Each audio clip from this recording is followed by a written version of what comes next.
Bienvenidos a Club de Prensa en NTN 24. Transmitimos desde Washington, a 3 cuadras solamente de la Casa Blanca. Y al final de este programa, si ustedes lo quieren volver a ver, lo quieren ver completo o quieren ver a partes, lo pueden encontrar en nuestra página de Facebook y también en nuestra cuenta de Twitter. Y el podcast, el audio, está en SoundCloud. Les doy la bienvenida a los invitados a Club de Prensa. En primer lugar, el corresponsal del diario La Vanguardia de Barcelona, Jordi Barbeta. Bienvenido, como siempre, a esta mesa, Jordi. Buenos días, Juan Carlos. Buenos días a todos. Pepe Díaz Briceño, corresponsal de Reforma de México. Bienvenido también. Gracias, Juan Carlos. Pablo Pardo, corresponsal del diario El Mundo de Madrid. Bienvenido a esta casa. Muchas gracias. Y Juan Carlos Hidalgo, investigador del Cato Institute, uno de los centros de análisis más conocidos de Washington. Bienvenido a sí mismo. Buenos días. No hay mujeres en esta mesa porque una de nuestras compañeras tuvo un inconveniente de última hora y no pudo llegar, pero aquí nos vamos a defender. El primer asunto tiene que ver nuevamente con Cataluña, Jordi, que es su región en España. Home state. Hay que recordar su home state, como dice usted, pero en efecto hay que recordar que el pasado 1 de octubre fue convocado un referendo por parte del gobierno regional catalán, de la Generalitat, para establecer si los ciudadanos querían o no la independencia. Según las autoridades catalanas, el 90% de quienes votaron ese día lo hicieron por el sí. El Tribunal Constitucional Español había declarado contra la ley este referendo y por supuesto así lo considera el gobierno central encabezado por Mariano Rajoy, el presidente conservador del PP. ¿Qué ocurrió con posterioridad a todo esto? Que Carles Puigdemont, el presidente de la Generalitat, del gobierno regional de Cataluña, dijo que declaraba la independencia, pero que declaraba como suspendida esa independencia porque él prefería que hubiera un diálogo entre el gobierno central español y el gobierno catalán. El señor Rajoy respondió que no y le dio 2 plazos al gobierno de Cataluña para que cambiara de parecer, el último de los cuales se venció hoy a las 10 de la mañana, hora de España. Ahora, ¿qué ocurrió? El gobierno central español ha dicho que va el sábado a convocar, o que ha convocado para el sábado, a un Consejo de Ministros con el fin de aplicar el artículo 155 de la Constitución. Ese artículo lo que permite es que el gobierno central de España tome las competencias que tiene el gobierno regional de Cataluña, algo que no ha ocurrido nunca desde que entrara en vigor la Constitución a finales de los años 70. Aquí la pregunta es, ¿qué puede pasar si el gobierno español toma esta determinación, que es lo previsible? Por su parte, el señor Carles Puigdemont ha dicho que él podría llevar al Parlamento Regional de Cataluña a consideración todo esto para que ese Parlamento ya declare formalmente la independencia. Pero si se aplica el artículo 155, que es lo previsible, ¿qué cree usted que va a pasar el domingo y el lunes y el martes? Bueno, yo estoy convencido de que si se aplica, de hecho lo ha dicho el propio presidente Puigdemont, si se aplica el 155, buscarán la manera de proclamar, de que el Parlamento de Cataluña vote y proclame la independencia de Cataluña. Eso es lo que al menos es lo que han dicho, y además incluso el partido de Puigdemont, que es el más moderado, dijéramos, del ámbito soberanista, ha apoyado esa idea, ¿no? Entre otras cosas porque no solo en los últimos días lo que ha habido, aparte de la represión que hubo contra el referéndum el 1 de octubre, luego ha habido detenciones de líderes de asociaciones soberanistas que se manifestaron pacíficamente, pero que han sido detenidos y acusados de sedición. Eso generó también una respuesta en la calle el otro día, solo en Barcelona 200.000 personas y en todas las ciudades importantes de Cataluña hubo concentraciones. Bueno, la cuestión es que yo creo que el gobierno español sigue el guión que ya tenía marcado, no solo tácticamente en esta situación, sino que viene, si nos remontamos a la literatura de la FAES, de su think tank y tal, la ofensiva política recentralizadora del PP, que ha tenido como consecuencia la reacción en Cataluña, bueno, pues ya viene de lejos y yo creo que eso está guionado. Bueno, me imagino que la intención del gobierno español es quitarle las competencias al gobierno de Cataluña, asumirlas él, convocar elecciones, lo cual que jurídicamente es bastante complicado. O sea, elecciones regionales en Cataluña. Aquí hay que dejar claro algo, es que aparentemente lo que está haciendo el gobierno español es aplicando la ley. Lo que pasa es que hay un problema político gigantesco, pero... Sí, está aplicando la ley tal como la interpretan. O sea, yo quiero recordar que en los inicios, dijéramos, de este diálogo, en Cataluña no había... Los independentistas eran residuales hace apenas menos de 10 años, sí, ¿no? el independentismo ha crecido porque hubo una ofensiva política para, pues contra la lengua catalana, contra la escuela catalana, contra temas de financiación, etcétera, etcétera, temas de infraestructuras muy importantes. Pero como esto es un tema tan complejo para ilustración de los televidentes, yo quisiera que usted me respondiera sobre lo que está pasando ahora, porque en efecto esto tiene una historia muy antigua y muy polémica y llena de matices. Pero... Entonces, concrétame la pregunta. No, la pregunta es, ¿qué cree que va a pasar el lunes y el martes? No. Que el gobierno catalán, el Parlamento catalán y el gobierno declararán Yo creo que van a buscar la manera, que no es fácil, porque evidentemente los partidos antisoberanistas van a procurar con filibusterismo evitarlo. Yo creo que habrá una proclamación de la independencia, eso va a ser un conflicto institucional. Yo creo que entonces el gobierno español convocará elecciones en Cataluña, esas elecciones desde el punto de vista soberanista serán muy legítimas, es posible que además se celebren con el presidente de Cataluña detenido o con el gobierno catalán y la presidenta del Parlamento catalán detenido. Hay que ver ahí cómo los soberanistas reaccionan a eso, porque probablemente podrían decidir no participar en unas elecciones que considerarían ilegítimas. Lo que ocurre que entonces igualmente esas elecciones se celebrarían, evidentemente se quedarían con el poder autonómico partidos antisoberanistas, y eso plantearía una situación, o sea, la situación en Cataluña, el conflicto político en España, eso va a continuar. Los derroteros que tome dependerá mucho del grado de represión, porque Cataluña, o sea, los soberanistas no tienen, primero tienen pocos, o prácticamente no tienen aliados externos. Las únicas alianzas que han conseguido es a base de la gente que ha reaccionado ante la represión del gobierno español. Si la represión continúa, los disturbios continúan, la economía se resiente, yo creo que en algún momento dado la Unión Europea no podrá mirar de desentenderse de ese tema.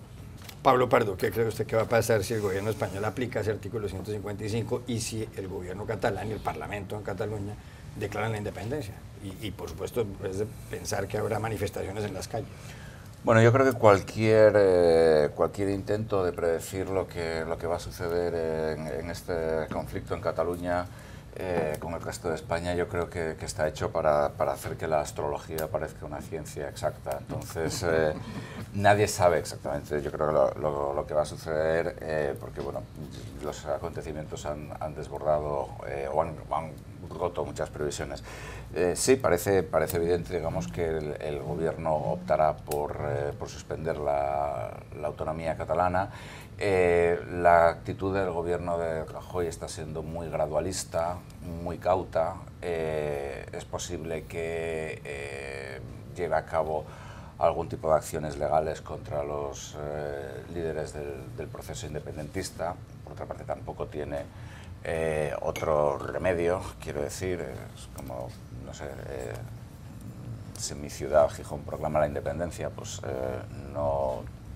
la ley no contempla eso, y si se quiere cambiar la ley, pues bueno, hay que negociarlo primero, pero bueno, y por ejemplo, hasta ahora, pues en el caso de las acciones que ha llevado a cabo, por ejemplo, contra el jefe de la Policía Autonómica Catalana, porque Cataluña tiene su propia fuerza policial, pues son medidas muy cautas, es decir, retirada de pasaportes, etcétera, no va a meter a nadie en la cárcel, con lo cual, digamos que lo que parece claro es que la situación va a volver a estancarse. Yo no sé si, como dice Jordi, va a convocar elecciones. Me parece que eso sería un paso, tal vez lo acaben haciendo, pero dentro de bastante tiempo, porque Rajoy siempre espera a que las situaciones exploten y se derrumben para entonces hacer algo casi por inacción. Con lo cual, digamos que el éxodo de empresas continuará, y yo creo que también claramente el gobierno español está apostando, creo que ya lo hemos comentado aquí, pues por la ruptura del nacionalismo. Por un lado, el nacionalismo de derechas de toda la vida, y por otro lado, que es mucho más cercano a la burguesía, mucho más cercano a las empresas, y por otro lado, pues el nacionalismo radical, más bolivariano, que ha aparecido más en los últimos 20 años. Con lo cual, ¿qué va a suceder? Pues bueno, parece que se va a suspender la autonomía, que se iniciarán procesos legales contra sus líderes, y después, pues, los astros. Los astros. Juan Carlos Hidalgo. Bueno, aquí si se aplica el artículo 155, que parece que los astros se están alineando en esa dirección, la pregunta es qué después, porque Madrid no puede suspender las competencias del gobierno catalán para siempre. Entonces, eventualmente tiene que haber algún tipo de arreglo. El más sensato, diría yo, es efectivamente convocar las elecciones autonómicas. Entonces, luego tenemos el escenario que Jordi presenta. Sí. ¿Bajo qué condiciones se harían estas elecciones autonómicas?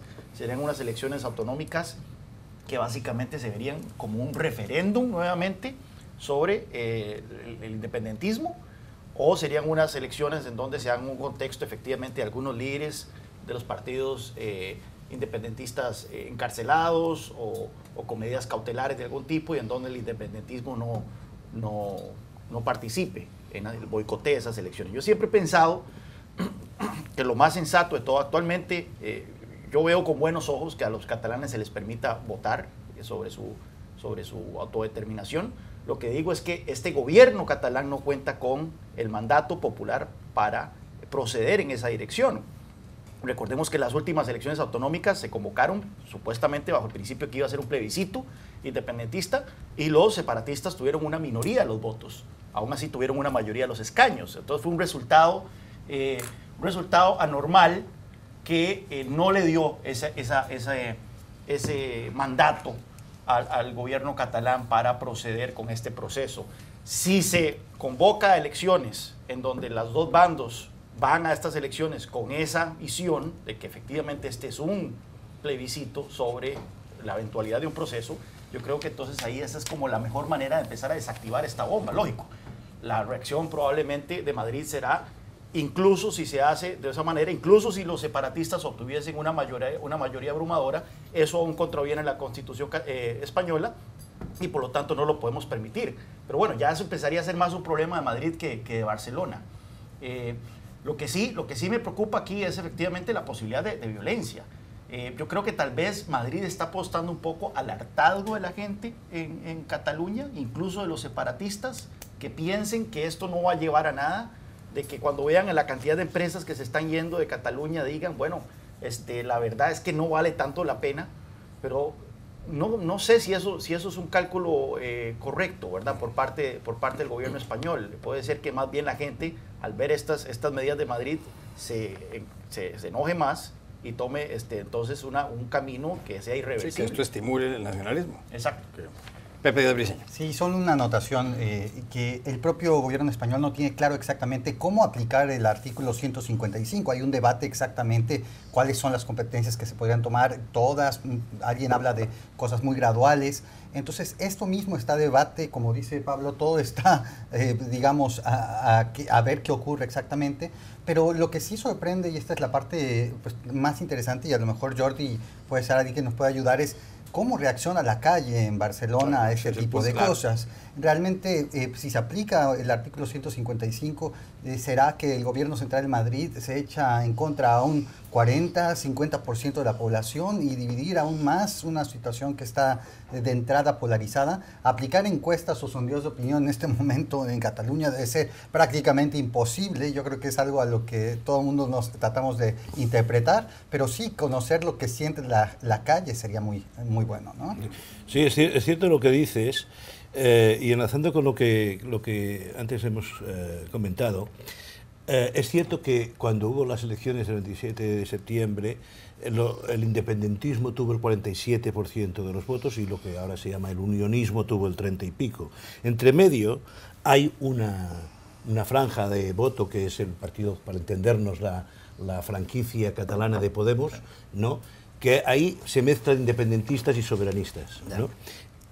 Cuando es cierto que como no había, el programa de los independentistas era proclamar la independencia en 18 meses. Como no tuvieron ese apoyo, se fueron a recuperar lo que sí que en Cataluña defiende el 80% de la población en prácticamente todas las encuestas, la última, la del diario El País, que es que se pueda votar. Y por eso, en vez de decir vamos a proclamar la independencia, dice vamos a votar, vamos a organizar un referéndum. Que ese referéndum, según algunos constitucionalistas no catalanes, podría hacerse interpretando la Constitución de determinada manera. Y ahí es donde no ha habido manera de ponerse de acuerdo.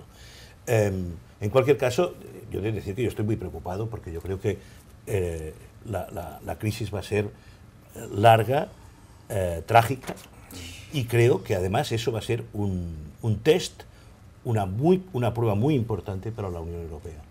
Si la Unión Europea no es capaz, ya ha hecho el ridículo en muchas ocasiones, la crisis de los Balcanes la tuvieron que solucionar los Estados Unidos, si la Unión Europea no es capaz de resolver los problemas democráticos en su territorio, creo que el prestigio de la Unión Europea, que no está muy allá, irá a peor, y el futuro, el mundo está muy loco ahora, y los no demócratas o los autoritarios, me da igual que sea Putin, que sea Trump, que sea Xi Jinping, que sea Erdogan, o que sea el gobierno polaco, están de fiesta. El autoritarismo está ganando terreno y la democracia está perdiendo terreno en todo el planeta.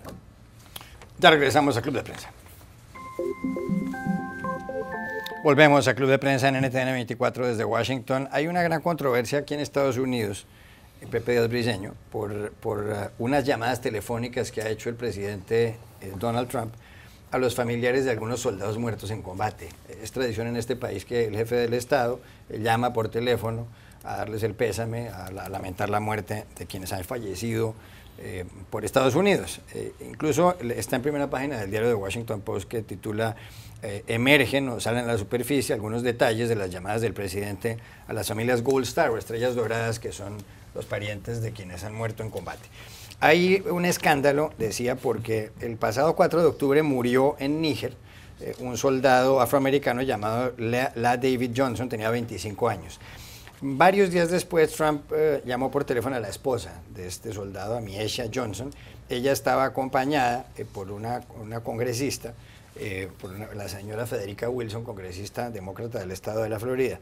En la llamada, pusieron el teléfono en altavoz, y en la llamada el señor Trump le dijo: bueno, yo supongo que aunque su marido sabía a qué se apuntaba o en qué se había metido al ser soldado, pues de todas maneras a usted le debe doler. Eso fue lo que le dijo el señor. La señora Federica Wilson, la congresista, ha dicho que Trump es un hombre insensible, que a quién se le ocurre hacer una llamada para dar un pésame con ese contenido. El presidente Donald Trump posteriormente señaló que él no había dicho eso. En la Casa Blanca dijo que él jamás dijo eso. Pero hay otra controversia que tiene que ver con el señor, la familia de Dylan Baldridge, un hombre de 22 años muerto en Afganistán. El presidente Trump llamó al padre de Dylan, que se llama Chris, y le dijo en la conversación: mire, usted no se preocupe, que yo le mando un cheque de $25,000 de mi propia cuenta y se lo hago llegar pronto. El cheque no ha llegado, pero lo grave no es eso. Es normal que aquí en Estados Unidos el gobierno recompense a los familiares de los soldados muertos con algún dinero, pero es muy raro que un presidente diga que de su cuenta personal va a girar un cheque. Trump es un hombre multimillonario, aunque en la lista de Forbes de las últimas horas ha caído un poco ahí. ¿Está quedando muy mal Trump con todo esto o tienen razón los que lo apoyan? Es muy interesante porque lo que se vive en Estados Unidos con este tipo de noticias es realmente una guerra de versiones, ciertamente, ¿no? La Casa Blanca dice una cosa, la congresista dice otra, los padres dicen otra cosa, y el presidente no se puede dar el lujo de perder la bandera del patriotismo, del nacionalismo, que en este caso atacar a las familias militares pues es algo bastante sensible en Estados Unidos, es la sede de su nacionalismo. Abordar el tema militar en Estados Unidos es prácticamente una cuestión de honor que atenta contra la propia integridad de la persona, y es algo muy delicado. Ahora, ¿qué pasa aquí? Bueno, pues que Trump no sabe ser presidente, nunca fue entrenado a ser presidente. Él, como dicen algunos, fue entrenado para ser un vendedor de carros usados y realmente no sabe ni hacer estas llamadas telefónicas con una sensibilidad propia. Decir a la madre de a la esposa de este soldado que este soldado sabía lo que iba y que caray, pues que se tenía que aguantar básicamente esto, pues me parece gravísimo. El señor Trump dice en Twitter: yo tengo pruebas de que eso fue una fabricación. Bueno, después ya han negado exactamente que eso haya ocurrido, pero tanto la congresista como la propia esposa dicen: sí, así ocurrió y tenemos pruebas. Es muy probable que a lo mejor habrán grabado la llamada, y es probable que muy probablemente el señor Trump se haya dicho esto. Ahora, dicho esto, ¿qué pasa? ¿Cuál es lo más grave? pues que lo que se le complicará más a Trump es exactamente el escándalo alrededor de la misión donde murió este señor, que es una misión que ha sido criticada como muy poco planeada en Níger y donde no se esperaba que pudieran morir fuerzas especiales del ejército. Eso podría convertirse en un problema político más grave al seno del Congreso, una investigación en torno a esta operación, pero entre tanto se ve claramente que el buscar atacar el patriotismo de Trump es algo que podría hacerle llegar al corazón de su base, pero en esta era de fake news, pues todo puede ocurrir. Pablo Pardo, que escribió un artículo sobre el tema en El Mundo. Yo creo que efectivamente estoy completamente de acuerdo en la cuestión patriótica. Trump, como la mayoría de los presidentes republicanos, escapó de la guerra de Vietnam, lo cual le cualifica para ser un patriota. En su caso tenía una espuela en un pie por haber jugado fútbol americano, que es una herida, como todos sabemos, gravísima. Sin embargo, durante la campaña, en un acto electoral abrazó la bandera, otros prefieren decir que se frotó con ella, pero vamos, es un presidente que... También es cierto que tuvo un enfrentamiento muy grande con una familia de héroes que creo que habían ganado la medalla de la estrella de oro, creo, o la estrella de bronce, no me acuerdo, su hijo que había muerto y era un soldado musulmán. Este tipo de enfrentamientos son, bueno, por ver quién es patriota o quién es más patriota, el Partido Republicano es maestro en el arte de emplearlos, ¿no? Yo creo que Trump, uno de los problemas que tiene, o que probablemente tuvo en esa llamada, es que Trump no es un tipo que sea muy articulado hablando. Entonces, a lo mejor otro presidente hubiera sido capaz de decir, bueno, él estaba dispuesto a dar la vida cuando se alistó, etcétera, etcétera, pero Trump lo pone, pues vamos, como si fuera cuando su padre echaba a los afroamericanos, a los negros de las casas porque no quería que vivieran en sus apartamentos, ¿no? Él ya sabía lo que se exponía, pues esto, ¿no? Entonces yo creo que sí. Ahora bien, no creo que esto vaya a ocasionar un problema político muy grande para Trump. En primer lugar, porque la David Johnson es negro. Y esto es una cosa con la que Trump juega muy bien, el enfrentamiento racial. Por eso al identificarlo dije que era afroamericano. Yo Claro. sé que yo no debería utilizar esa descripción porque pues, es igual un negro que un blanco, pero es que en este caso Claro, tiene una implicación. en Estados Unidos hay muchas tensiones raciales y indirectamente es un mensaje sutil, indirecto, digamos, pero que marca una divergencia en el electorado, y el electorado de Trump es un electorado blanco que siente la cuestión racial de una forma muy intensa. Por otra parte, tampoco creo que vaya a crear esta emboscada en la que murieron 4 soldados en Níger un gran problema para Trump, porque el Congreso está controlado por los republicanos, y si esto hubiera pasado con un presidente demócrata, pues se hubieran inventado el escándalo, como sucedió en Benghazi. Siendo los republicanos en el poder, pues se puede invadir Irak buscando unas armas de destrucción masiva que no estaban allí y una relación con Al-Qaeda que tampoco existía. Por último, lo de los $25.000 al soldado muerto en junio en Afganistán demuestra mucho el carácter imperial de Donald Trump. Imperial en el sentido estricto, porque Julio César pagaba a sus soldados. Es decir, digamos que Estados Unidos está yendo hacia atrás a una velocidad fantástica, digamos que ya no está en el siglo XIX, sino que ahora está hace 2000 años, cuando Julio César tenía su propio ejército y lo pagaba, pues bueno, esta idea de, hombre, pues yo le doy $25.000 míos al padre del chaval este que lo mataron en Afganistán, a mí me parece bastante propio de, no sé, casi tribal, me atrevería a decir. Juan Carlos Hidalgo. Sí, yo cuando leo esta noticia, yo me pregunto, bueno, ¿qué me está diciendo esta noticia que ya yo no sabía? Que Donald Trump se maneja con la gracia de un hipopótamo en una cristalería para este tipo de situaciones, ya eso ya lo sabíamos. O sea, aquí no hay absolutamente nada nuevo. Lo que sí no sabíamos es que Estados Unidos tiene tropas en Níger que están entrando en combate.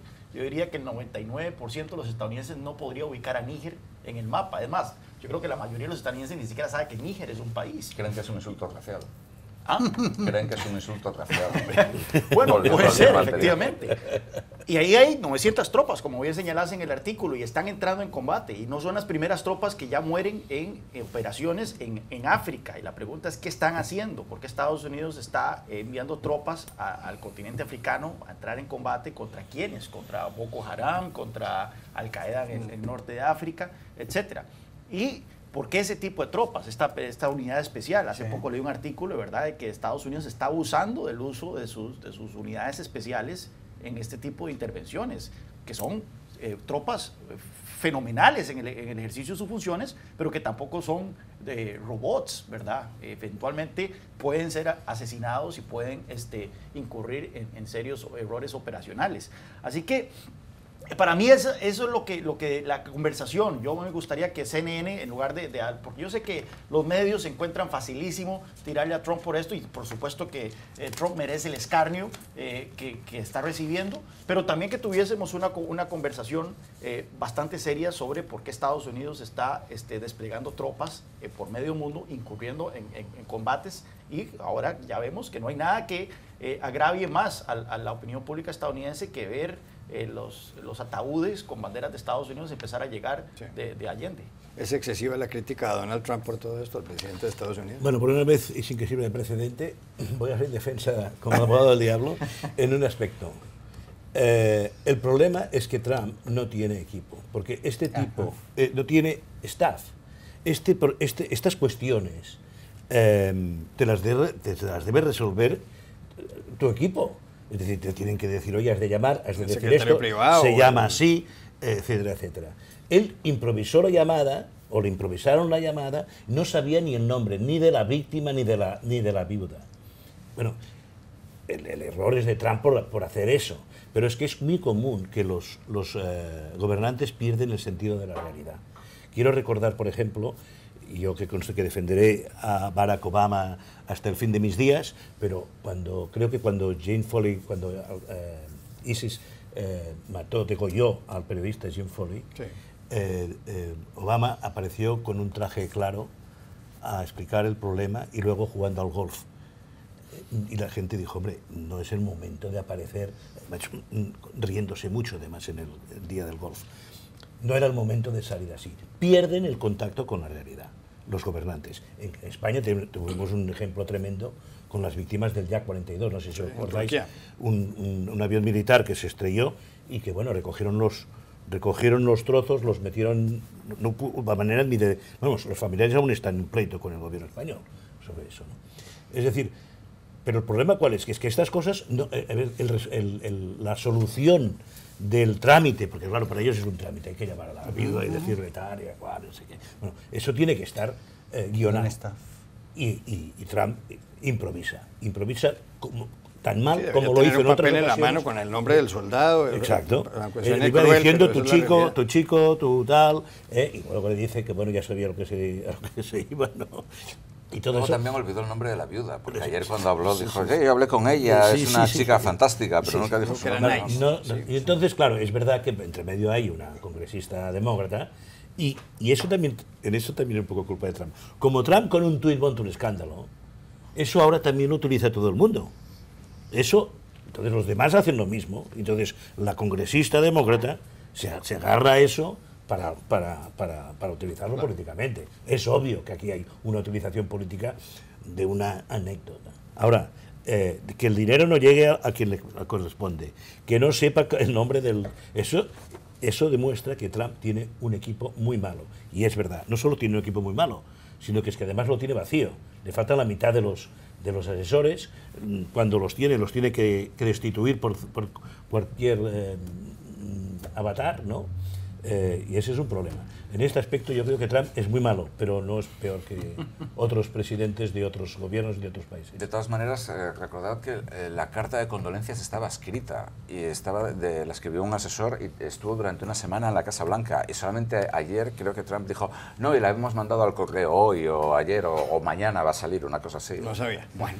Cambio de asunto para una cuestión rápida. Pablo Pardo ha escrito usted un artículo en el diario El Mundo sobre el Fondo Monetario Internacional y Venezuela y los organismos internacionales de crédito y Venezuela. Parece ser que Venezuela está empezando a tardar en los pagos a los organismos internacionales de crédito.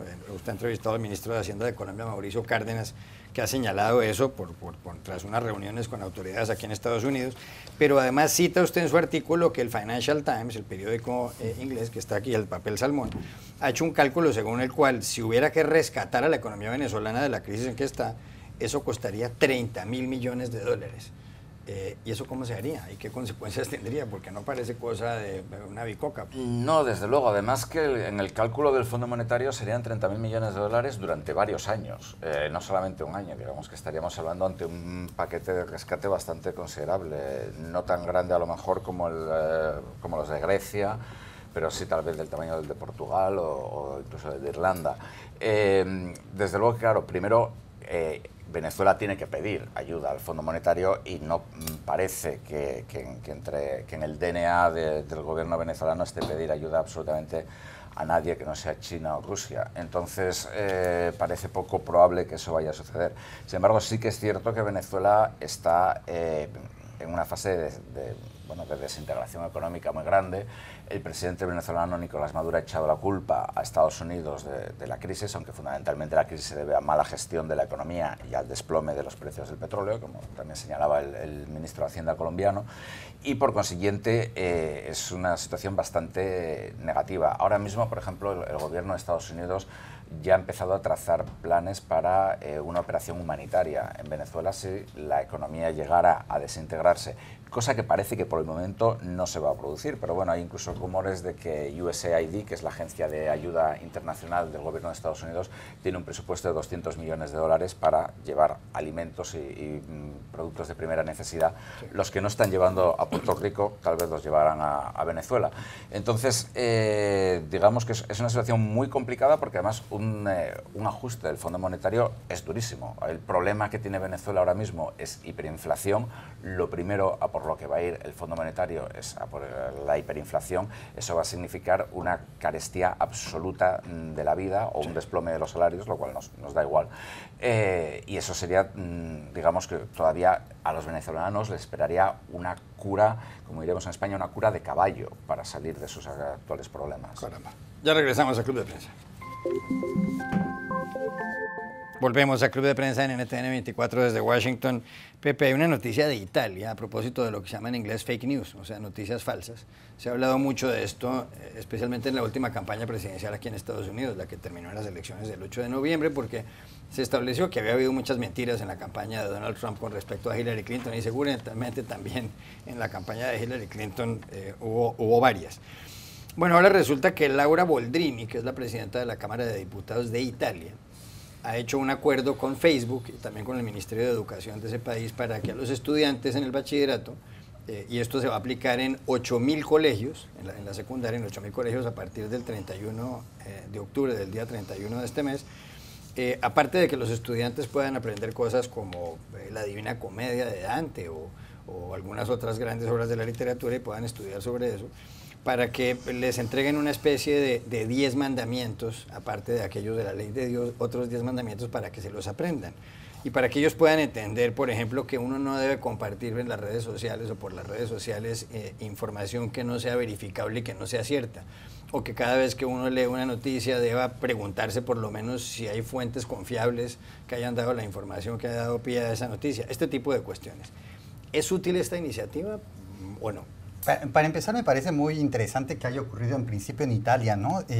Un país con una política bastante fragmentada en general y que sea la señora Boldrini la que proponga esto. La figura de Boldrini es una figura muy interesante en Italia porque es una persona que no tiene partido y además ha sido una funcionaria de la ONU por mucho tiempo y que llegó a ser elegida ahora a la Cámara de Diputados y en principio representa una opción más seria que pues, el populismo de derecha o el populismo amorfo del movimiento de las 5 estrellas de Pepe Grillo. Entonces es muy interesante porque la figura de Boldrini ha sido incluso ridiculizada en las propias redes sociales, se le ha acusado de muchas cosas, la figura de la propia diputada ha sido pues destrozada en las redes sociales y es muy interesante que ella sea la impulsora. Ahora, ¿se necesita cursos para detectar noticias falsas? Yo pienso que sí.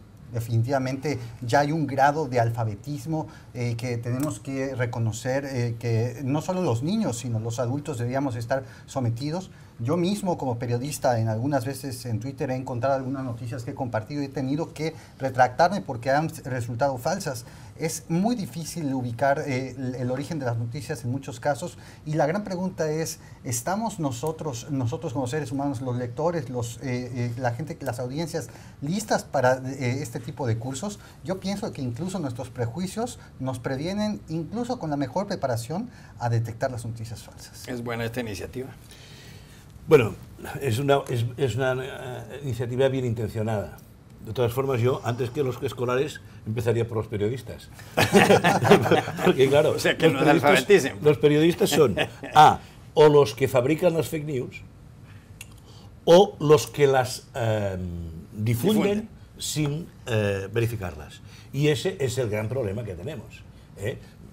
Yo no por volver al tema, pero con el tema catalán en España, es decir, hay hubo un director de periódico en España, que no dio su nombre, que dijo, por encima de la verdad está la unidad de España. Y eso se está viendo cada día. Es decir, cuando una causa, dijéramos, trasciende y no hay, además no hay término medio blanco o negro, la verdad desaparece. Más allá de la racionalidad. Más allá de la racionalidad. Y entonces, bueno, eso pasa, no sé, pues por poner un ejemplo, o sea, estamos trasladando lo que era la prensa deportiva, sí, bueno, no sé, pues, cuando un periódico va dirigido a los fans de un equipo determinado, ahí, pues es penalti o no es penalti. Pues no es penalti. Pues, no, es la emoción. Bueno, pues eso se ha trasladado ahora a la política, pero no, vamos, estamos cada vez más en un periodismo de trinchera. Y eso, para mí, eso es lo que es lo peor. El rigor, la capacidad de verificar, de analizar, bueno, pues eso es bueno. No sé si, yo creo que es bueno que a los alumnos pero vamos, a los alumnos siempre hay que desarrollar su espíritu crítico y que no se conformen, que no se traguen todo. Pero los periodistas somos muy culpables cuando una mentira que es interesante como entertainment, pues la vamos difundiendo, porque lo que nos interesa es, porque además da poco trabajo eso, ¿no? Pablo Humberto.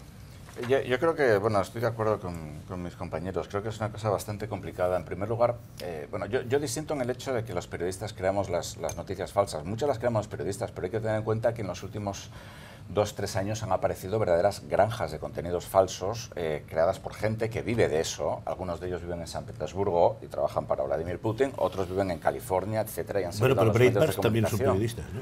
Sí, no, pero estoy hablando incluso de gente que crea contenidos específicamente para Facebook, vamos. Entonces, digamos, esa es una cuestión importante. Breitbart, sí, Breitbart está financiado por uno de los mayores fondos de inversión, hedge funds del mundo, por la heredera de uno de los, dueños de los gestores de ese hedge fund. Entonces, yo creo que lo primero que habría que hacer es, pedir responsabilidades a Google y a Facebook, más que a nadie. Y también, en cierta medida, a Twitter, que Twitter es menos influyente, pero Google y Facebook. Porque Google y Facebook, su teoría es, nosotros no sabemos los contenidos que se ponen aquí, a nosotros no nos pregunten. Cualquiera de estos periódicos que tenemos aquí no pone anuncios diciendo que hay que ponerle un tiro en la cabeza a alguien o que determinada persona es pederasta y luego dicen, a mí no me pregunten, a mí me pagaban por eso. Yo creo que eso es lo primero. Lo segundo, enseñar a la gente a distinguir las noticias verdaderas de las noticias falsas, yo creo que tiene que ver más con una formación humanista en general y con un cierto grado de escepticismo en relación a todo. Estas páginas web de las que estamos hablando te redirigen a noticias parecidas a las que estás buscando, con lo cual cada vez se refuerza más esa situación.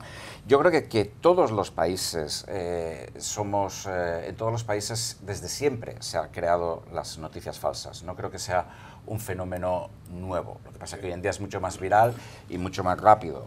Por ejemplo, en España, pues, por ejemplo, por poner el ejemplo de lo que Jordi comentaba, con Cataluña. En Cataluña hay una serie de mitos fantásticos. Por ejemplo, en España, cada vez que aquí en Estados Unidos se habla del establishment, en España se habla de la casta o del IBEX 35, que es una cosa que se supone que da mucho miedo, que son las 35 mayores empresas cotizadas, pero en España tú cuando le echas la culpa al IBEX 35 es como antes echar la culpa a la masonería, ¿no? En Cataluña, por ejemplo, se inventaron un reino medieval, la corona catalana-aragonesa, que nunca jamás existió. Entonces, bueno, te quiero decir, también las noticias falsas pueden ir hacia atrás cifras de una forma espectacular y también depende mucho de la educación. Entonces, digamos, lo que era la corona aragonesa, ahora es el reino o la corona catalano-aragonesa, una palabra que suena muy medieval. El déficit en infraestructuras de Cataluña, que luego los catalanes son siempre incapaces de decir en qué consiste, cuando son la única comunidad autónoma. Llevaré al tren de mi pueblo y lo verás. Podemos llamar al tren del pueblo mío, a lo mejor el que tiene déficit en infraestructuras es Asturias. No, pues, cuando reclamar la independencia. Es decir, estamos asistiendo a un ejemplo de divulgación de fake news en este momento.